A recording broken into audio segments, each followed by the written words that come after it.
Do not replace the ritual with the virtual. Do not replace the IRL with the URL. Those were wise words from Esther Perel here at South by Southwest in London. She is exactly who she thinks she is. She is so much fun. She brings such energy to the stage.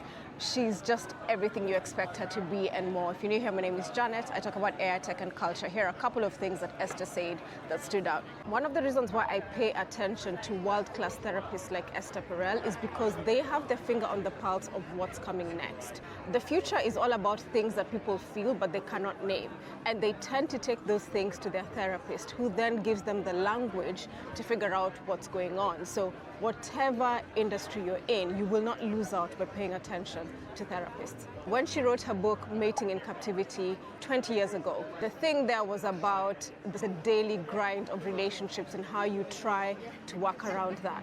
This time, the thing for her is this idea of people having real embodied relationships around frictionless technology, around a world where people are trying to eliminate all kinds of tension, all kinds of obstacles, yet those are the things that make relationships real and make relationships human.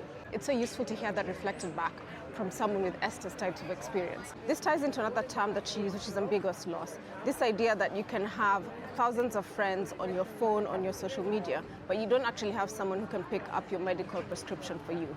And what was interesting, in the room at that point, everyone went silent, even though there was a lot of energy otherwise. Esther mentioned erotic intelligence, and I always pay attention to the language that people use, because the word intelligence is being co-opted into other spaces where you wouldn't ordinarily find it. There's this assumption that either you're an erotic person or you're not. But she's like, no, people are born sensuous. But to become an erotic person, this is something that you have to cultivate and you have to work on. The doctor who was interviewing her talked about how his parents had an arranged marriage, and Esther Perel was like, basically your grandparents were better than the algorithm, and it just made everyone laugh.